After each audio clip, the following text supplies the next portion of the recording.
जय जय रघुवीर समर्थ। जय जय रघुवीर समर्थ।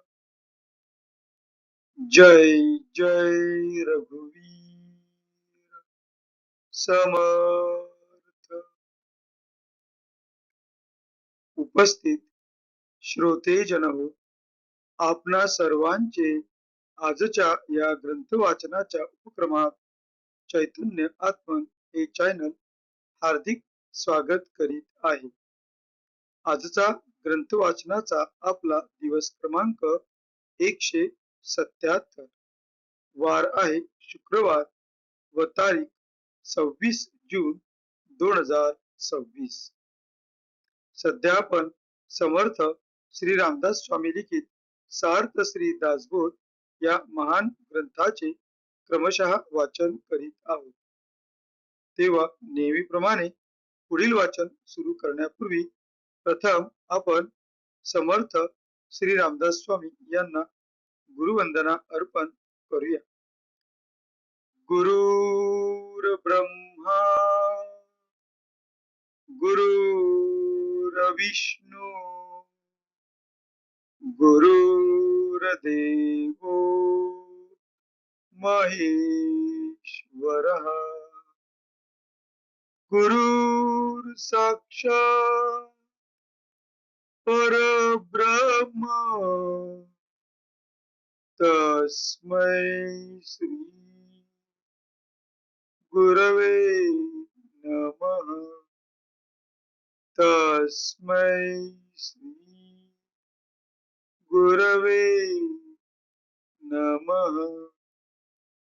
तस्मै श्री गुरवे नमः। जय जय रघुवीर समर्थ।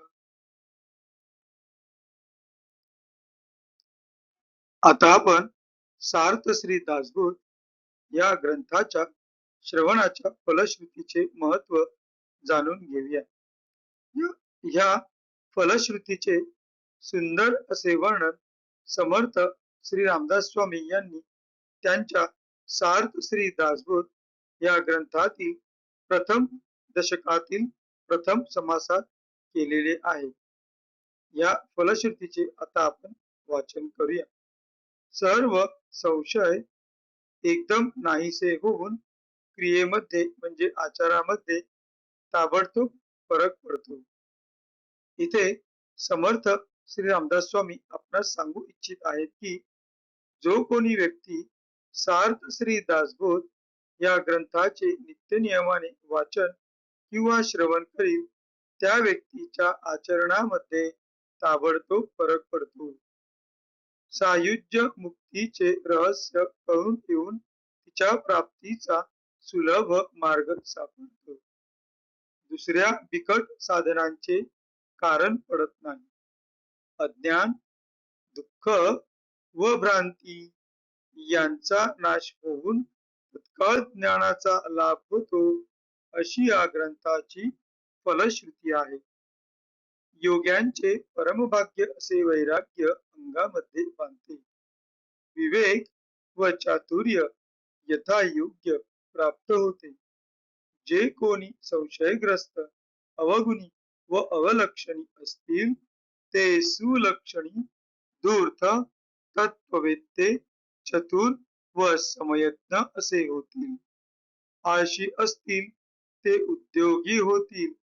पाप्यांना पश्चाताप होऊन ते शुद्ध होतील आणि भक्ती मार्गाचे निंदक असतील तेही भक्ती मार्गाला वंदन करू लागतील। बद्धांचेच मुमुक्षु होतील व मूर्ख अति दक्ष होतील। अभक्तांना भक्ती मार्गाच्या योगाने मोक्ष मिळेल।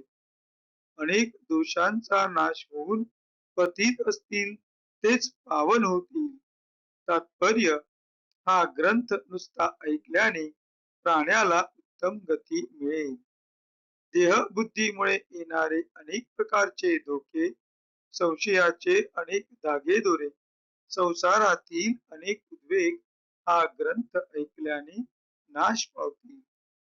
हा ग्रंथ ऐकल्याने अधोगती चुकून मनास विश्रांती व समाधान मिळेल, अशी या ग्रंथाची फलश्रुती आहे. ज्याचा भावार्थ जसा असेल तसे त्याला फळ मिळेल. जय जय रघुवीर समर्थ. आता आपण सार्थ श्री दासबोध या ग्रंथाच्या क्रमशः वाचनास सुरुवात करूया. सध्या आपण या ग्रंथातील दशक मंत्रांचा या 5व्या दशकातील बद्ध लक्षण या 7व्या समासाचे क्रमशः वाचन करीत आहोत. मागील भागात आपण पहिल्या 10 ओव्यांचे त्यांच्या मराठीतील अर्थासहित वाचन केले होते. आज आपण पुढील 10 ओव्यांचे त्यांच्या मराठीतील अर्थासहित वाचन करूया. आपणा समोर जे पृष्ठ दिसत आहे त्या पृष्ठातील पहिलीच ओळ 10 या अंकानंतर नाही पोटी भूतदया या शब्दांनी 11वी ओवी सुरू होते. तर तेथूनच आपण आजच्या ग्रंथ वाचनास सुरुवात करीत आहोत. नाही पोटी भूतदया, नाही शुचिस्मंत काया, नाही जनासी निव वावया वचन मृद. न कळे भक्ती, न कळे ज्ञान, न कळे वैराग्य, न कळे ध्यान, न कळे मोक्ष, न कळे साधन या नाव बद्ध. न कळे देव निश्चयात्मक, न कळे संतांचा विवेक, न कळे मायेचे कौतुक या नाव बद्ध. न कळे परमार्थाची खूण, न कळे अध्यात्म निरूपण, न कळे आपणासी आपण या नाव बद्ध. न कळे जीवाचे जन्म मूळ, न कळे साधनाचे फळ, न कळे तत्वता केवळ या नाव बद्ध.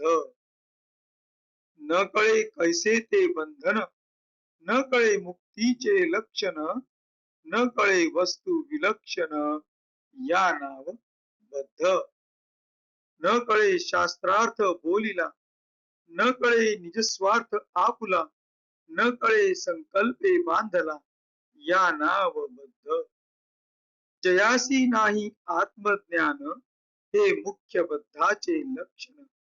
तीर्थ व्रत दान पुण्य काहीच नाही. दया नाही, करुणा नाही, आर्जव नाही, मित्री नाही, शांती नाही, क्षमा नाही या नाव बद्ध. जे ज्ञानविषयी उणे, तेथे कैची ज्ञानाची लक्षणे. बहुसाल कुलक्षणे या नाव बद्ध. जय जय रघुवीर समर्थ. आता या 10 ओव्यांचा मराठीतील अर्थ आपण जाणून घेऊया. आपणासमोर जे पृष्ठ दिसत आहे त्या पृष्ठातील वरून दुसरी ओळ 11 अंकाने पोटांत भूतदया नाही या शब्दांनी सुरू होते. तर तेथूनच आपण आजच्या मराठीतील अनुवादाच्या वाचनास सुरुवात करीत आहोत. पोटांत भूतदया नाही, बाहेर शरीरही शुद्ध नाही किंवा लोकांचे समाधान करील असे मृदू भाषणही बद्धापाशी नाही. न कळे भक्ती, न कळे ज्ञान, वैराग्य, ध्यान, मोक्ष व त्याचे साधन काही नाही. निश्चयात्मक मुख्य देव ठाऊक नाही, साधू संतांचा विवेक माहित नाही, मायेचे कौतुक पाहिले नाही, परमार्थाची खूण कळत नाही, अध्यात्माचे निरूपण ऐकले नाही, आपले मूळ स्वरूप म्हणजे आपणास आपण ओळखत नाही, जीवाचे जन्माचे मूळ शोधले नाही, साधनाचे फळ समजले नाही, तत्वता केवळ म्हणजे खरोखर किंवा शुद्ध तत्वांचा विचार केला नाही याचे नाव बद्ध. बंधन कसे असते? मुक्तीचे लक्षण काय? लक्षण रहित त्याहून निराळी अशी वस्तू म्हणजे परब्रह्म कळत नाही. कोणी शास्त्रार्थ सांगितला तर तो कळत नाही. आपला स्वतःचा खरा स्वार्थ समजत नाही. आपण संकल्पाने बांधलो आहोत हे ज्याला कळत नाही तो बद्ध. आत्मज्ञान नसणे हे बद्धाचे मुख्य लक्षण होय. तीर्थ, व्रत, दान, पुण्य हे तो काही जाणत नाही.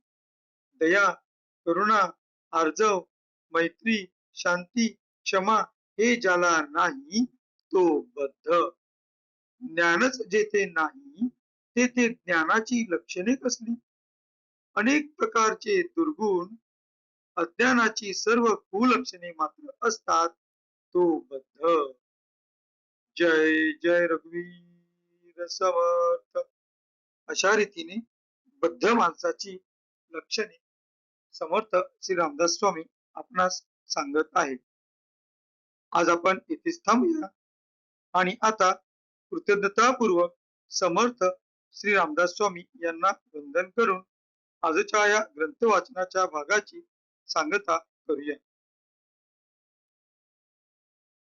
शुका सारिके पूर्ण वैराग्य जाचे, वसिष्ठा परिज्ञान योगेश्वराचे, कवी वाल्मिका सारिका मान्य ऐसा, नमस्कार माझा सद्गुरु रामदासा. जय जय रघुवीर समर्थ.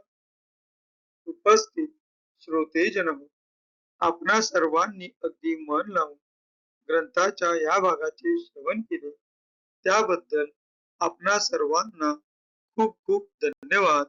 आपणा सर्वांचे आम्ही खूप खूप आभारी आहोत. भेटू पुढल्या भागात. जय जय रघुवीर समर्थ.